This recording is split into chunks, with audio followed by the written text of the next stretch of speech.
much. I'll come back real soon. Same place, same time, same tune.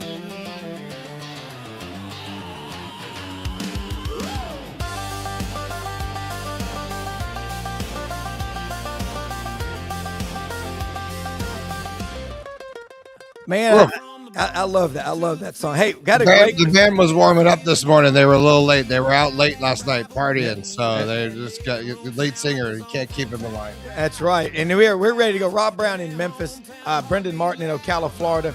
Hey, got a great show lined up for you today. Before we get started, a couple of notes. Take a picture with your phone of the QR code. We're broadcasting live on 8 channels of Twitter, Facebook, and YouTube. And Brendan is just like exactly and subscribe. right. It's all right, Rob. You ever explain it. They know what they're doing. Yeah. Just hit the button. Get There's that a button. bell. There's a button. Let's go. Yeah. Like, follow. Let's go. Okay. You know what to do. Yeah.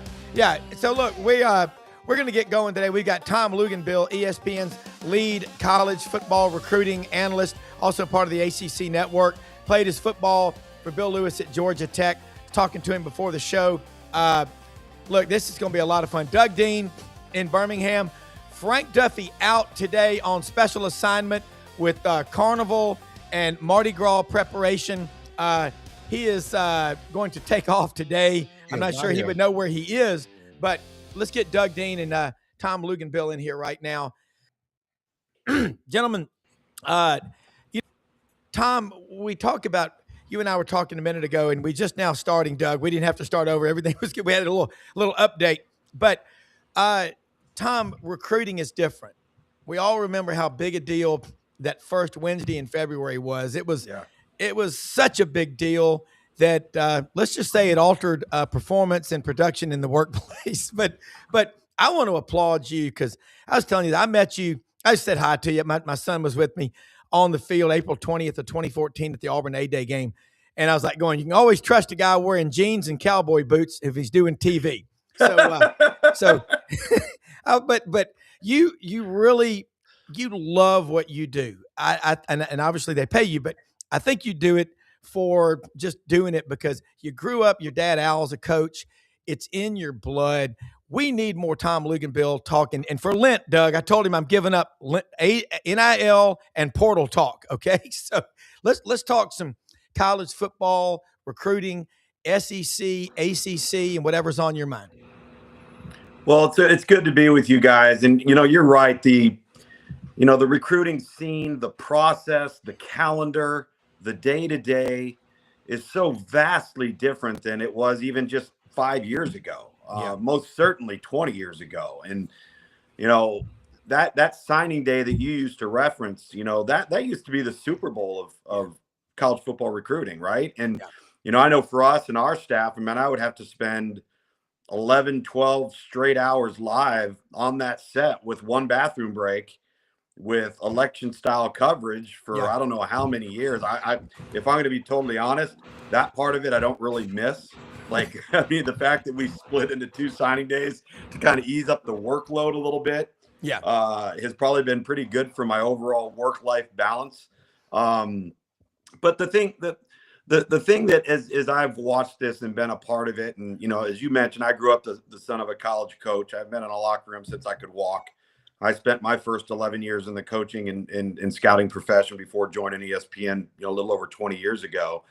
But the evolution of whether it's been the internet, whether it's been access, whether it's been name, image, and likeness, whether it's been the transfer portal, anytime you have all of these different variables enter into the fray, there's always going to be a trickle-down effect, right? And there's always going to be somebody that gets impacted negatively. And unfortunately, in today's recruiting world, the player that gets impacted negatively is the high school player because there's not enough scholarships now to go around. And that's been a shame to see how that's unfolded over the last 3 to 5 years. Yeah, it really has. And I think the number I came up with was there were between 33 and 3,400 kids a year signing Division I scholarships.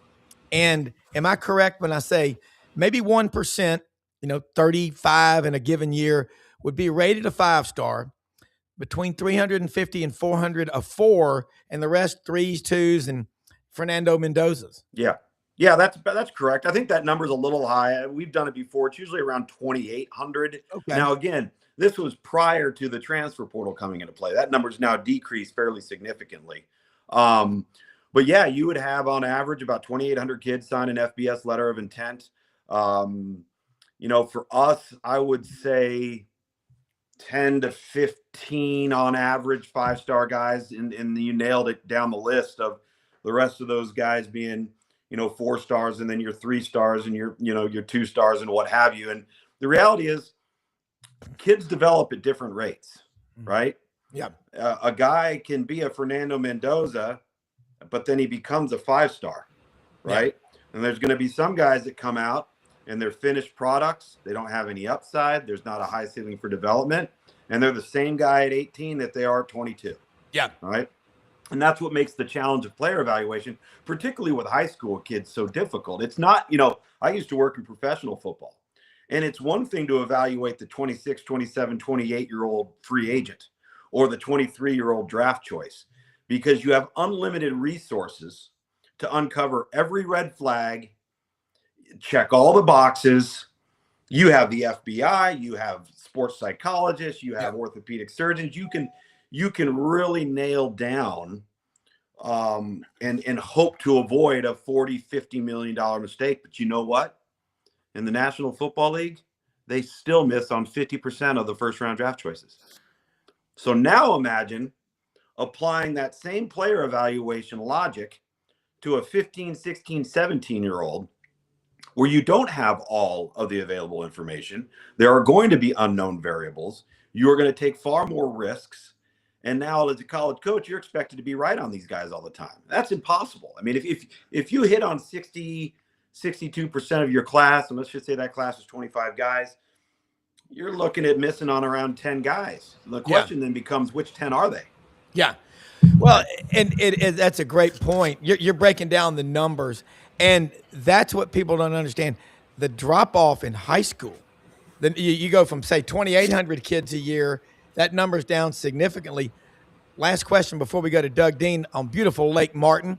What's that number at now of kids that are signing high schools? And by the way, the Bison, North Dakota State, are going up to D1. Yeah. My man, Dean Nelson, the Eggman, is fired up about that. I think it's probably down 500 to 600 guys, probably, if I were to give a bit of a guesstimate. I mean, I tell parents, I tell whoever their handlers are, I tell kids all the time, don't devalue a scholarship offer. This isn't 10 years ago, because you are so immediately expendable, because they'll say, well, you want to mess around, we'll just go get this guy who's played 2 years of college football already. We'll take him instead. Yeah. So the leverage has now gone back to the school to some degree, whereas 10 years ago, the player held all the cards because he controlled everything. There was no other outlet for coaches or teams to go get a player to replace you, not to mention a player that's probably played significant football. And so now the players got to be a little bit more cautious than they were before. Well, and you look at the Lane Kiffin, what we keep hearing about him is he doesn't like recruiting the 8th and 9th graders and coddling them all through high school.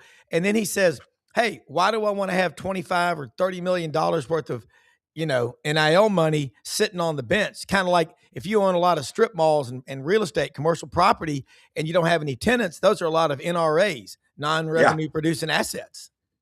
No, there's no question about it. And, like I said, the unknowns, the unknown variables, how a guy is going to project, that's hard to do if they're in 8th or 9th grade. It's damn near impossible, right? Yep. And then on top of it, you hear coaches talk about identifying, recruiting, signing, and now it's not necessarily developing, it's retaining. Yeah. How do you keep them? How do you get them engaged early? And then hopefully to be able to develop them over time and have a kid that gets the bigger picture and wants to develop and grow and become a guy and understands that it might not happen overnight. Because now what's happening with all the high school kids that you're going and recruiting, if they're not playing right away, they're going to pick up their ball and go home. So what are you better off doing? Are you better off going into the transfer portal and identifying a player that you likely recruited when he was coming out of high school anyway? Yeah. And let's say that player has gone on and He played a little bit. Maybe he redshirted and then played some as a redshirt freshman, played some as a redshirt sophomore. He goes into the portal. Well, he's 3 years older. There's a sample size of him playing on film, and he can probably help you quicker than the true freshman can. Yeah. And so when you have that luxury now as a college program, you have choices in where to invest your money. Listen, I believe this wholeheartedly, but the guy that figured it all out is Curt Cignetti. Yeah. Because he didn't care about what your name was. He didn't care about how many stars you had. He cared whether or not you played. Look at the guys that were on that roster, and you scour their 2 and 3 deep. Redshirt juniors, redshirt seniors, and graduates. Yep. It's hard to be an old football team in college football right now. And if you are, and you're playing with 21, 22, 23-year-olds, and another roster sitting there trying to do this with a handful of transfer portal guys, and then a bunch of consecutive recruiting classes out of the high school ranks, those guys aren't all going to be able to help you right away. So if you've played and you have 25, 30, 35 starts under your belt, you damn well bet these schools are going to start leaning towards that now after they just watched what Indiana did. Yeah. Well, and you sit there, and the average age of Indiana was 22 and a half years. And that's something I've heard Chuck Oliver say on his show a lot. When you've got these 18, 19-year-old offensive linemen banging heads with BYU, and those guys they've been on the 2-year mountain bike mission, and they're 23 and 24. Tom, you played quarterback at Georgia Tech, and just sidebar, I would give anything for Auburn and Georgia Tech to keep playing. I want Auburn, Florida to keep playing. I just, God bless America. Bobby Dodd Stadium, Grant Field, that's a special place. And nothing like just the organic health plate at the varsity before a game. You can't. There's something about walking across that bridge on I-85. And I was over there for the Auburn Georgia game, and I think they were playing Virginia Tech that day. And I went. It's just, God, it's an iconic place. But I want to ask you now about the ACC health report. ACC basketball was so big and so dominant for so long. Yeah. Ellis Johnson said on our show, longtime coach, that the 800 SAT and Chapel Hill insisting that basketball be the bell cow, the 30-year bond for that conference. And it's been a long time for them to transition to say, hey, football, you've got Florida State, you've got Georgia Tech, you've got Miami, you've got some Clemson. I mean, some powerful brands that, why not just, I'm being serious, why not make you commissioner? I mean, I would love to have someone like you that played in the league and understands. Back in the 90s, it was the dominant league. And when George Welsh was rolling at Virginia and Bobby Ross, I remember, that's what I grew up with. Yeah. Yeah. I mean, listen, I think that the main issue that the ACC has run into is they were late to the party of making football the front porch of each university and the front porch of the conference. It's your greatest revenue producer. Now, the one team in that league that was not late to the party was Clemson. Because Clemson, when Dabo Swinney was hired, and their athletic director was a guy by the name of Dan Radakovich, who had been at Georgia Tech and comes over to Clemson. He's now the AD at Miami. They got together and they realized, if we're going to elevate this program, we have to push all our chips to the center of the table. And we have to say that football is driving the bus of this organization. Yeah. And you know what? If the faculty doesn't like it, tough. There's the door. Yeah. If so-and-so doesn't like it, there's the door.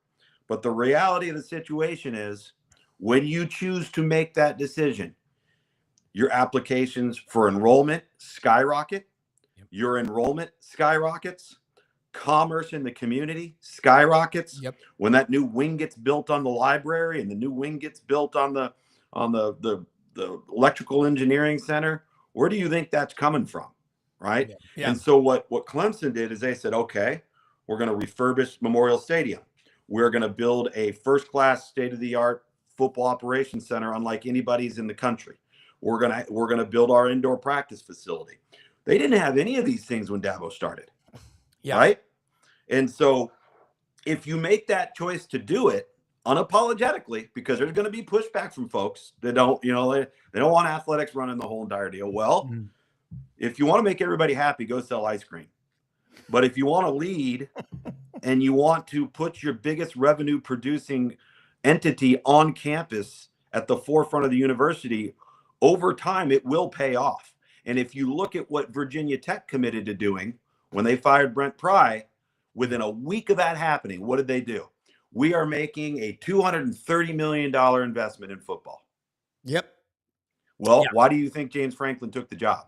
Yeah. Because now you're going to have resources, and those resources, they can be financial, they could be in the form of manpower, they could be in the form of staffing, they could be in the form of name, image, and likeness. If you put yourself in a position to compete on the open market and you have the right leadership, then you're going to have an opportunity to succeed. And I think just the conference as a whole was late to grasp and take on that vision. And you kind of hope it's not too late now. Yeah. Well, and that's a great point. I had a brother-in-law that played college football at Virginia Tech. I followed the Hokies since 1983 in the late, you know, well, I used to be in the Metro Conference with Memphis. I mean, I remember Castle Coliseum up there. There's so many great venues. When I go up to North Carolina, you know, I know you live in Charlotte. My son, when he was up there, went to Chapel Hill to some games and some other ACC games. He said, "Dad, these aren't, you know, Coliseum. These are cathedrals. Yeah. They really are."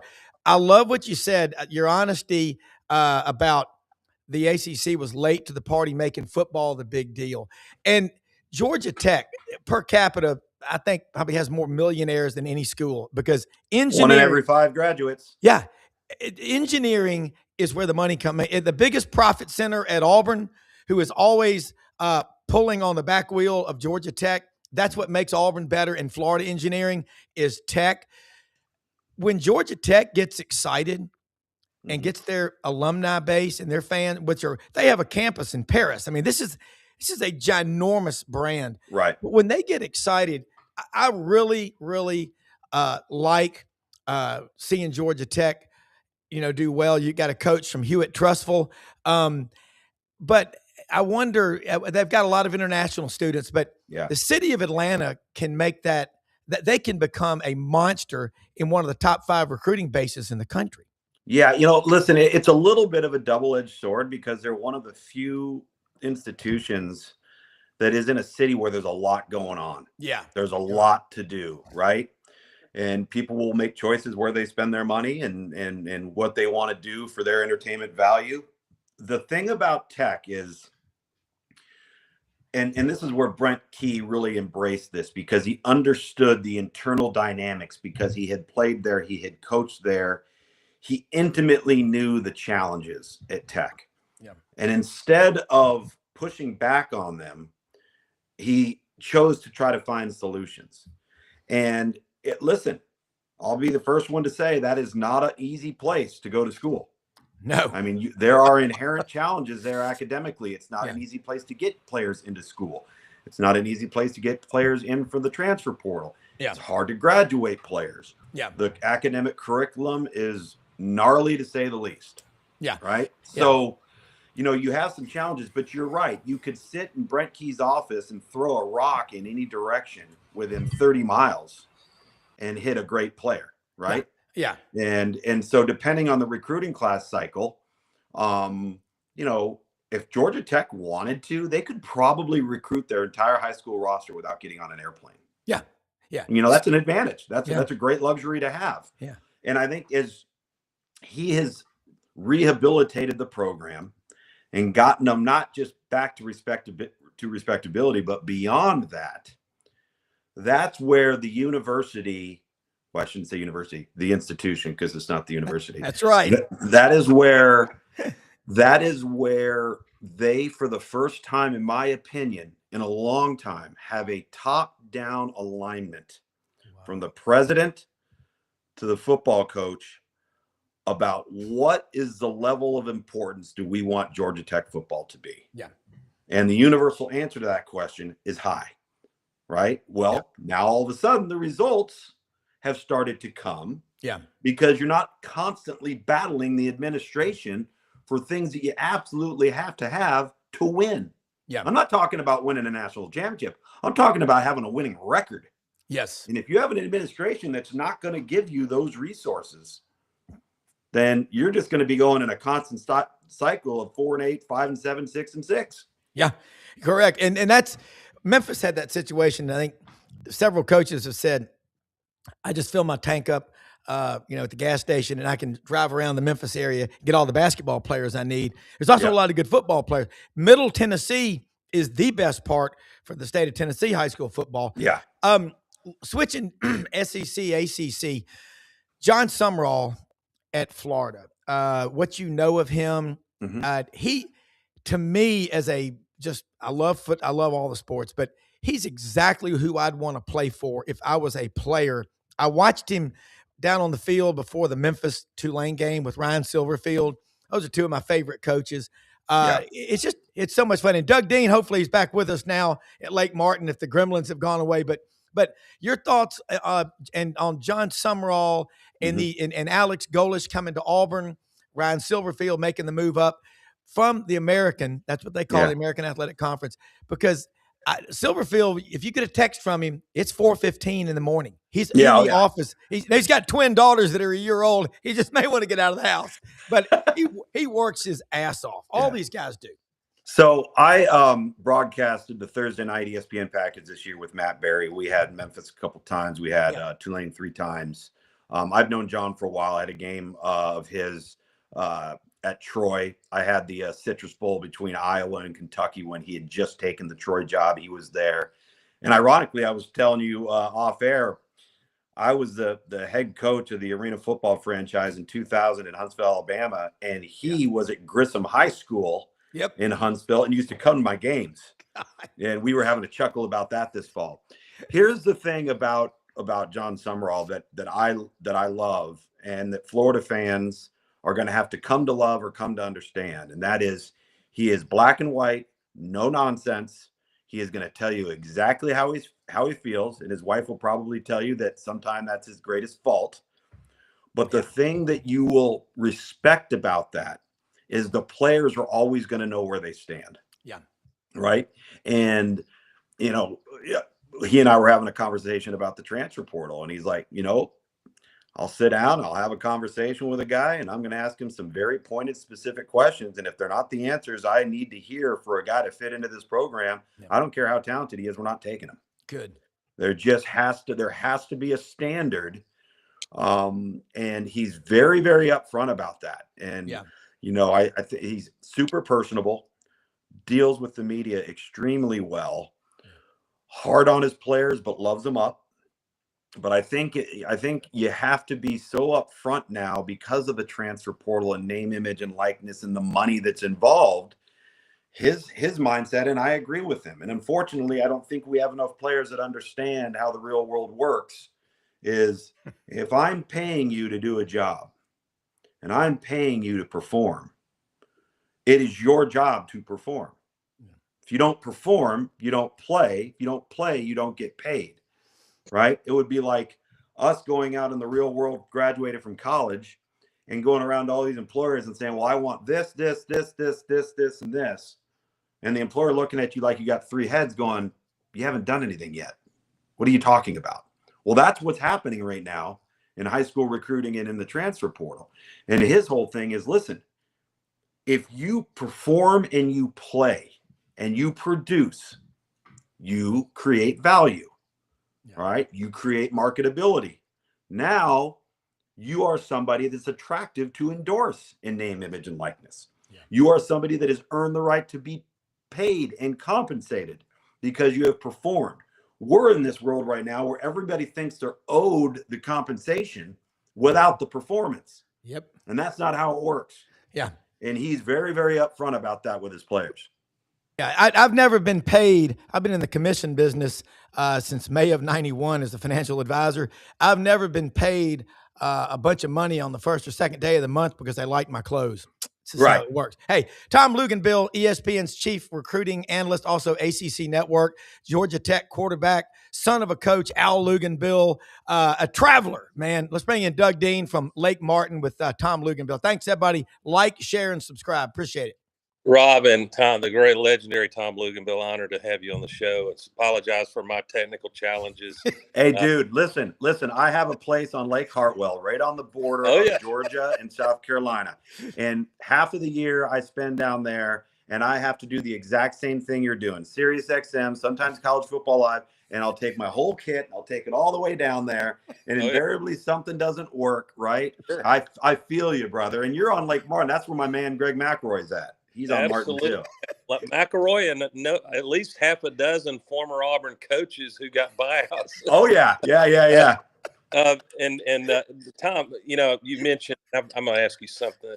How your coverage and the knowledge you have to have now as a sports journalist, reporter, a guy who covers college football and other sports. I'll get to that in a second. But you brought up John Sumrall. Auburn fans would be disingenuous, so I'm not going to do it, to say, "Oh, we never wanted some." It was well documented.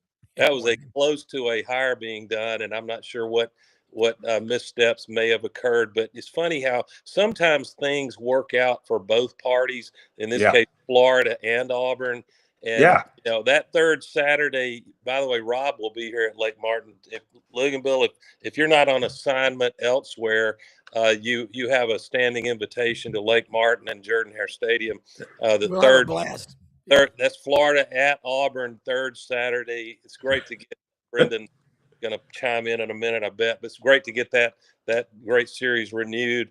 And it'll be, if you want to brand that game a little bit, you could call it the Regret Bowl. I mean, if you're Florida, it's just one game, and it will not predict how these coaches do over several years. But you could see Alex Gauex make Auburn fans feel like, boy, I sure am glad we messed up the hire of John Sumrall. We look pretty good today. And then Florida fans say, how can we? Gauex showed us how to win football games. He came to Gainesville and beat us a year ago. Yeah. But I guess we just hired who we hired. So that's going to be an interesting. My question to you, though, is: did you see it? Was it on your bingo card, Luginbill, 5 years ago, that you would need to know something about injunctive relief in small podunk counties in colleges related to football and basketball player eligibility? How crazy is that? Yeah, unbelievable. And listen, the deal is, it's not like it used to be where, okay, you had 5 years, one redshirt year. You had to, if you transferred down, okay, or you sat out. All right, those are the rules. Everybody accepted it. Everybody got it. And then when all of this player freedom and guys started lawyering up, and the NCAA immediately stepped back, and when the players realized that the NCAA doesn't have any teeth, and they lawyered up, then all of a sudden things started going the way of the player, right? And I'm sure you guys are familiar with Tom Marr, who was the attorney for many of those players in the early days, 5, 6, 7 years ago when this stuff all started. Who was the attorney for all those guys, and they all got the waiver, right? So players started to see the light at the end of the tunnel real quickly. And so, am I in favor of guys playing 6, 7 years in college football? No, I don't think that's what it's for. I don't think that's what it's meant to be. No. If I was a player and you said, hey, play this game as long as you can and as long as they'll let you, and now that you're making money above and beyond a scholarship, hell yeah, I'd want to do it, right? Because you don't know when it's all going to end. I mean, 0.4% of everybody that plays college football will play in the National Football League.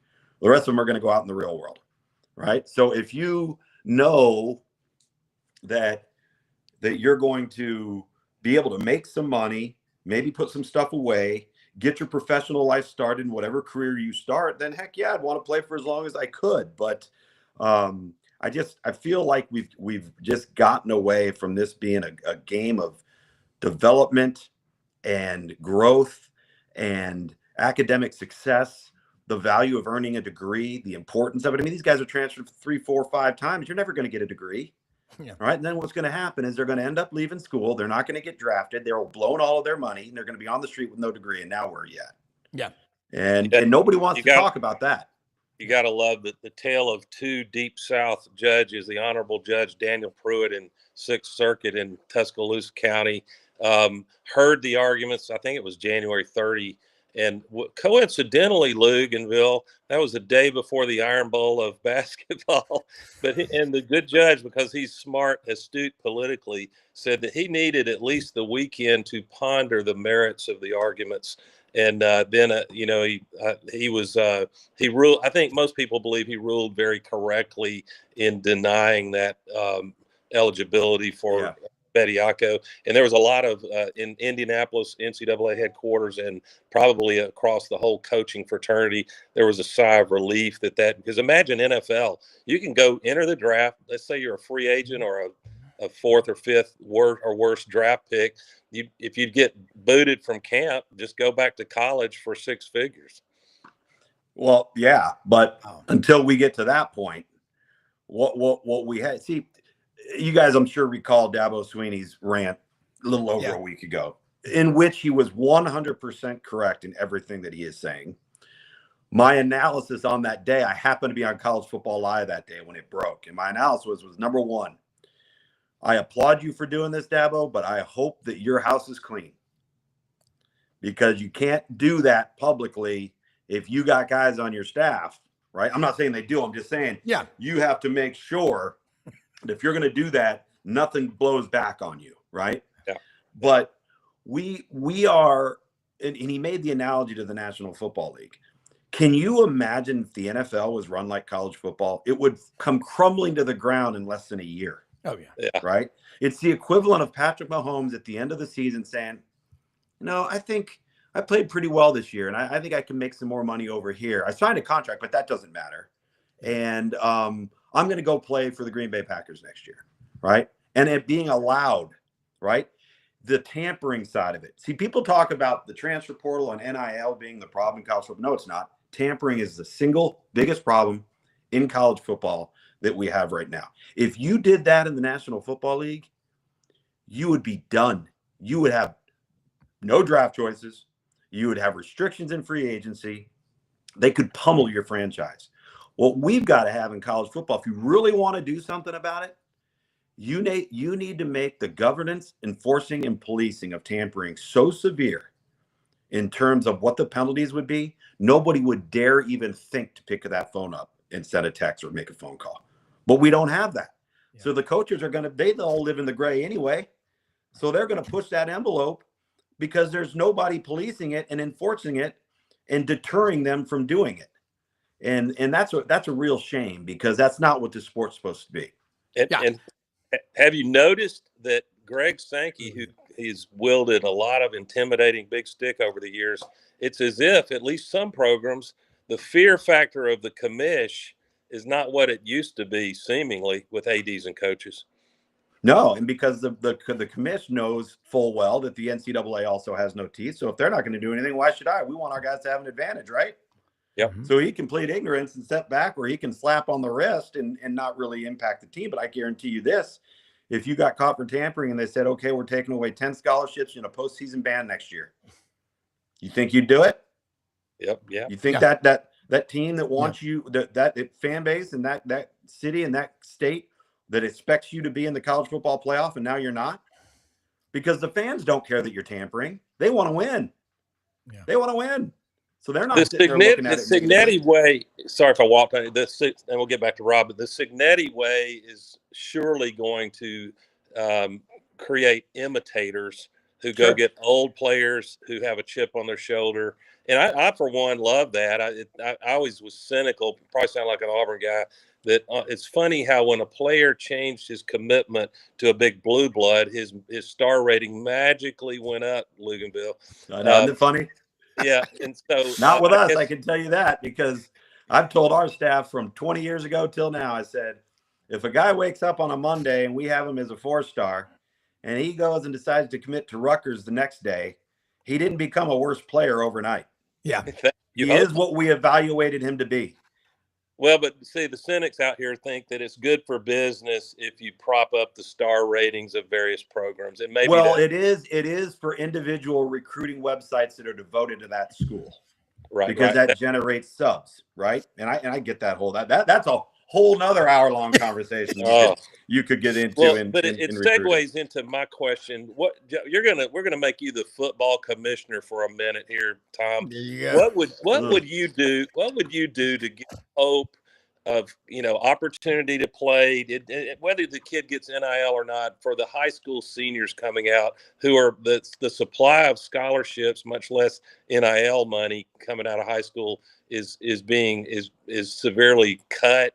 What is the model? How can we protect the future of these kids that are certainly capable of playing and competing in college? Well, number one, I think the first thing that we're going to have to do, and nobody likes to have this discussion, is in order to stay out of court and in order to enforce contracts, we have to stop not calling them employees. And we have to stop calling NIL. We have to start calling NIL what it is, and that's pay for play. Right? Name, image, and likeness in NIL, in pay for play are two entirely different things. But in order to force contracts, for example, the Darian Mensah situation at Duke, right? Yep. And I made a reference to, Patrick Mahomes or any other player you want to look at in the NFL. That's the equivalent to those guys doing that and it being allowed. So you got to make contracts that are enforceable, right? And that require, number one, the player to perform, to meet certain standards. You don't get to sit out games, right? I would make a one-time transfer free. Every other transfer after that by that player, you'd have to sit out. I would allow the person that has earned a college degree to transfer as much as they want, because you've now completed the task of helping you become a contributing member to society, which every study in America will tell you, if you have a college degree, your chances of earning potential and things of that nature will go up. So I would hit that hard. I would come up with a commissioner of college football and a board of directors and a committee not too dissimilar to the AFCA that would determine rules, guidelines, regulations, and all of those sorts of things. Because right now, the people that are making the decisions in college football are not the guys living the day-to-day of college football. Yeah. And that's the coaches. We got to start getting the coaches in the room when you've got a bureaucrat or a president or an AD saying, well, we want to do this, this, and this. And the coaches are going to look at them like, are you out of your mind? Do you realize what we're dealing with every day? Do you realize what this market is like out here, what we're having to navigate through? We don't have any of that right now. And until we get that, then we're going to continue to have what I call the wild, wild west out there. Yep. Tom, I'm going to draw a parallel here picture. And I know we're going to get you out. I know you've got something at 10 a.m. Eastern. And we're going to have Brad Bellamy join us in just a moment. One of our sponsors with Landers Ford wants to say hello and say something. But if you can hang with us, you think about the military. Mm-hmm. The higher you go up in the rank, the Pentagon, you have so little to do with the men in the field. That's a real problem. And you think about it, you just nailed it. And I want to pick this up right after Brad says hello. But Brad, we've got Tom Luginbill, ESPN's chief recruiting analyst, also on the ACC network. Morning. And also, I wish the commissioner of college football, a Georgia Tech grad. No, but you're pragmatic. You've got a plan. Doug's right. You got a plan. But Brad Bellamy, Landers Ford. Let's talk Landers for a minute and then go back. Tom, if you can answer my question after that, and then we'll let you go. Mm-hmm. Hey, good morning. Thanks, Rob. Glad to be on with you guys this morning. Tom, thanks for being on the show with Rob. Yeah. Man, Rob, SUV season right now, huge deals on 25 expeditions, $2,000 off. So when you include that with some of our rebates and discounts, about $6,000 off some 25 expeditions. The big one though, Explorer, $9,000 off 25 Explorers as we move out those, $6,000 rebate from Ford. Truck month starts next Tuesday. We'll be bringing back the 0% that we had in the fourth quarter. But right now we got huge programs on all SUVs: Bronco Sport, Explorer, Expedition. Need to come in this weekend though. That program ends on Monday as we then transition to truck month. So, man, we've got some great offerings both here and then at our new store at Mount Moriah and American Way, Landers Ford. So, Houston Levy and Poplars one, and then also, man, great opportunity to bring your vehicle in to get it to our shop. Got a lot of stuff cleared out from the snow, and so we are no wait right now on a lot of different things that people need. So bring it in. We'll get it taken care of. pickup and delivery. My guy Robert handling all of that service, as well as our mobile service van going out. We'll meet you where you want to be met, Rob. So good to be on with you this morning. Absolutely, man. And nobody works harder. And Tom Luginbill, I'm telling you one thing. You ever come to Memphis? You ever come to the Touchdown Club? One day maybe you'll be a speaker there. These are the sponsors. Kent Ritchie, Great. Don Kitchens, Brad Bellamy's the GM. They are what you call the dream sponsor to have on this show.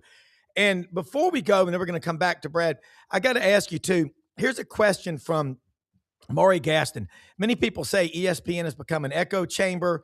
There's no original thoughts. There is a herd mentality. How do you respond to that? And I'll just say you are definitely an independent. You are William Wallace. You're not up there with the nobles waiting for scraps from Longshank's table. We need more Tom Luginbill. And we also don't need the ACC or any conferences to fall apart. This is what makes America great. This is why we get up at 5 o'clock in the morning on a Saturday, is to stay tuned to college football. Nothing against the NFL, but that's when you're rolling in and out of sleep on the couch on a Sunday. Sorry. Yeah, listen, my role at this company over the last 20 years I've worn a lot of hats, right? And I've been our scouting director, our recruiting guy. I was our very first field analyst on ABC that we ever had. I've done studio work. Now I'm on the Thursday night broadcast. I work multiple platforms, SEC, ABC, ESPN, ACC. And the number one thing that I've tried to do to the best of my ability is keep it about ball. Like, I think it's my job to make the viewer more intelligent or educated on the game, right? It's not necessarily my job to go off on some screaming and yelling tangent. So that's just not my personality. That I love to do game breakdown, player breakdown. What do you need to look for next? What did we just see? Why was it important? All of those sorts of things that have to do with the internal X's and O's of the game. But my background's in coaching. So like, that's kind of where my foundation is. Yeah. And so I've always just tried to keep it about the analysis of the game to inform the viewer and make the viewer better or understand the game better, because I've never been a big stat guy. Yeah. There are very few stats.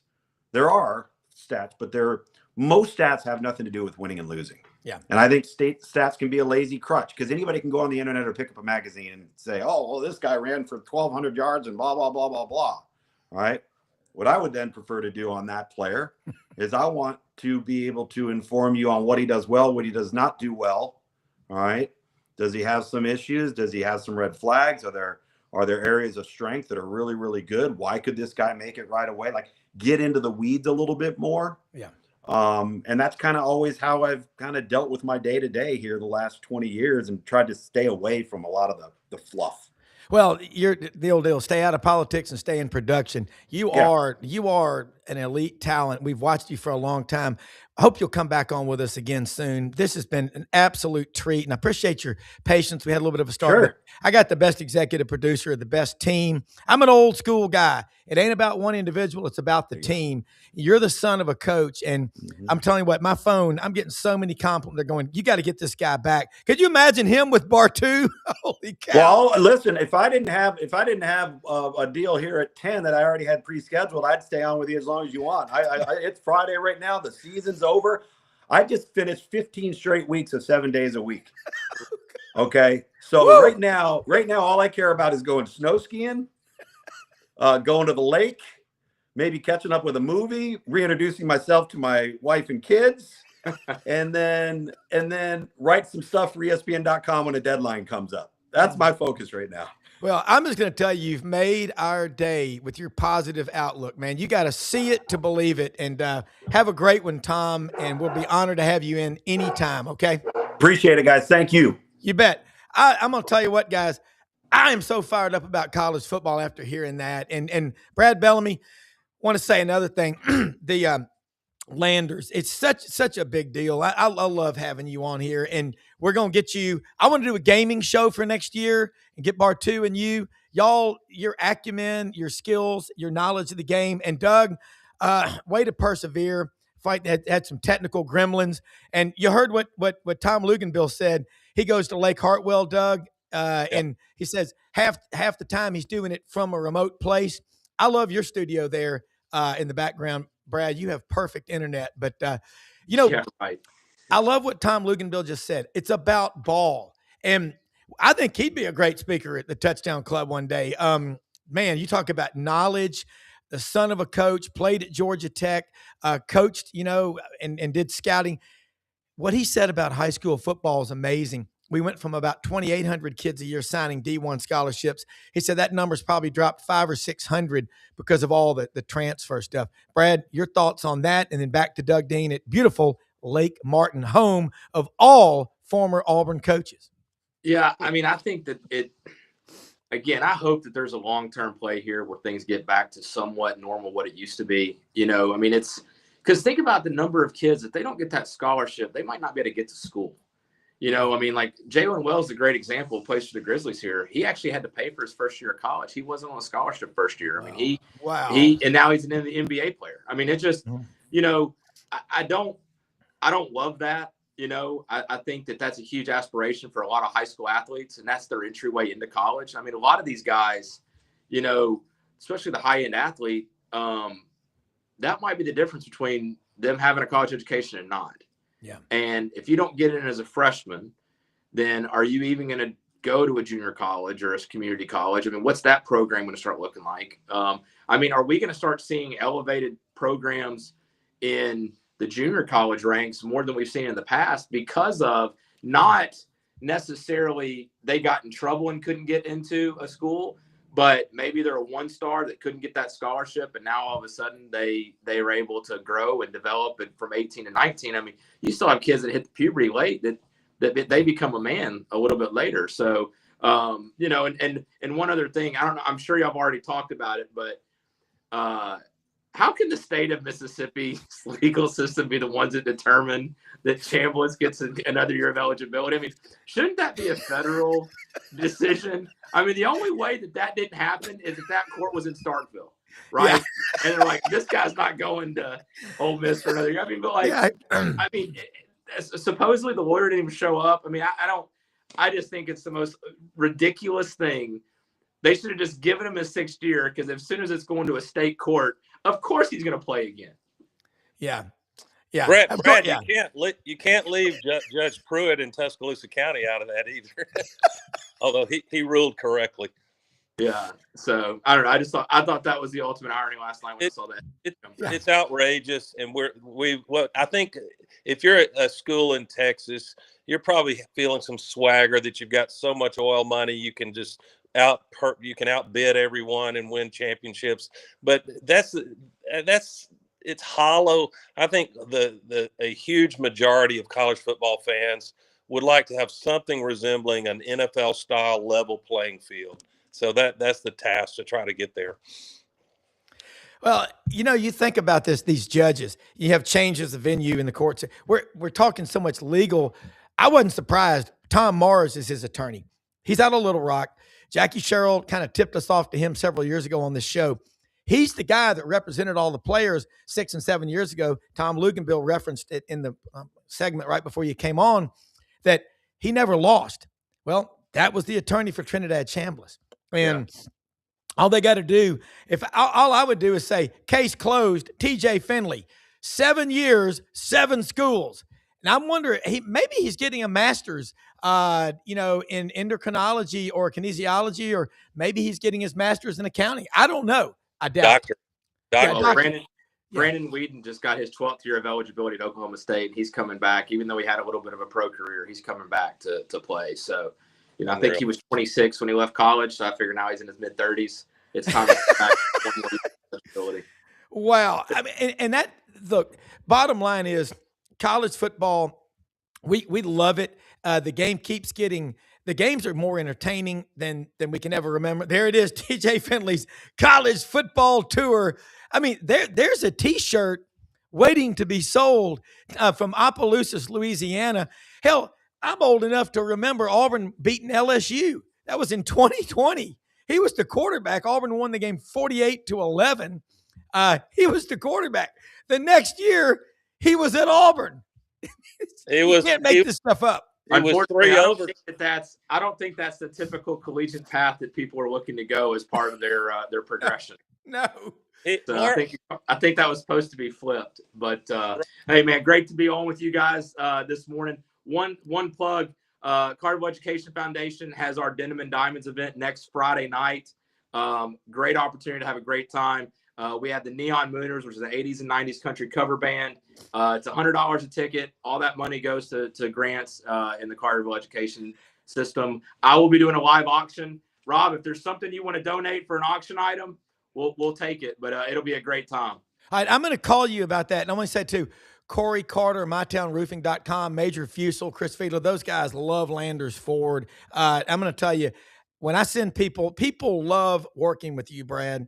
You're a decent guy, and you are in the right business. And you're Don Kitchens and Kent Ritchie. That award you won, that's a big deal. You give back so much. I'm telling you, not everybody does that. You don't have to. You do it because you want to. It sets Landers apart. Thank you. Have a great weekend. We'll help any way we can. All right. Hey, Doug. I absolutely love the conversation. Your questions. You nailed it, And I also like what Tom Luginbill is going to say what he thinks. He's not living in an echo chamber, and it's about ball. And you know what I'm starting to realize? I mean, that Thursday night game, that's special. That's for people that just love the game of football. Just like, if you have trouble sleeping, take some of these lights out gummies. But Doug, your response to that? Yeah, he'll be back on, but when I get my computer Wi-Fi working properly, I'd love to. A couple of things I would put to Luginbill is he's really got a long pedigree in college football recruiting and all the hype and evaluations that go into that. I wonder, what have you done, Kurt Signetti? I bet. How does a Luginbill and these evaluators, if you just look at look at all the players coming out of the portal. How do you evaluate a 25-year-old that Indiana or somebody with that philosophy? Do you give them extra points just because of experience, even though they haven't really necessarily blown up and shown themselves to be elite? It's going, and then Signetti's sitting there saying, "You're killing me. Don't take my 2-star any higher. It's going to cost me NIL money." So yeah. I mean, the recruiting evaluation, I think we're about 5 years behind on the validity and reliability of portal transfer ratings and evaluations. All you can go by is their production on the field. Yeah, well, and I think about a neighbor of yours, Jerry Duncan, played at Alabama, and look what he's done with that. He was he went through the grinder, back in that time, and he's a cool guy.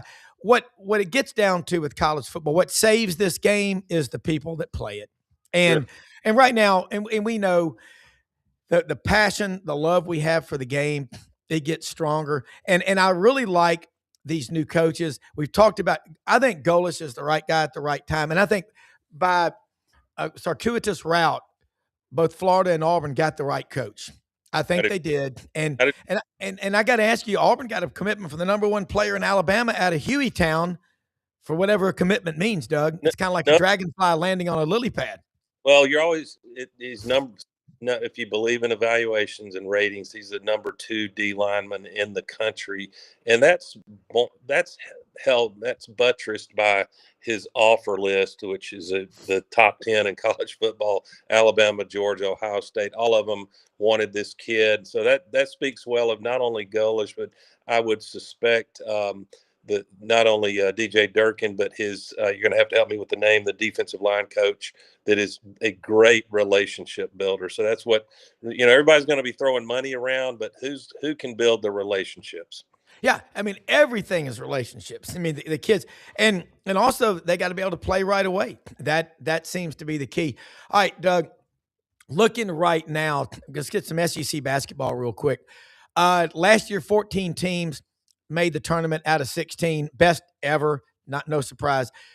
Last couple of minutes here, you got Joe Lunardi saying maybe 10 or 11 this year. That's better than I thought. Stephen Pearl better hope so. I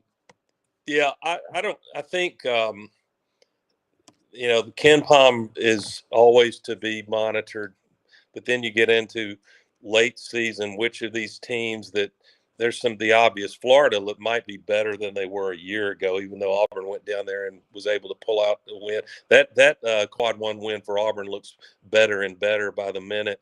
But Pearl is like most of these teams that are likely to be bubble considerations.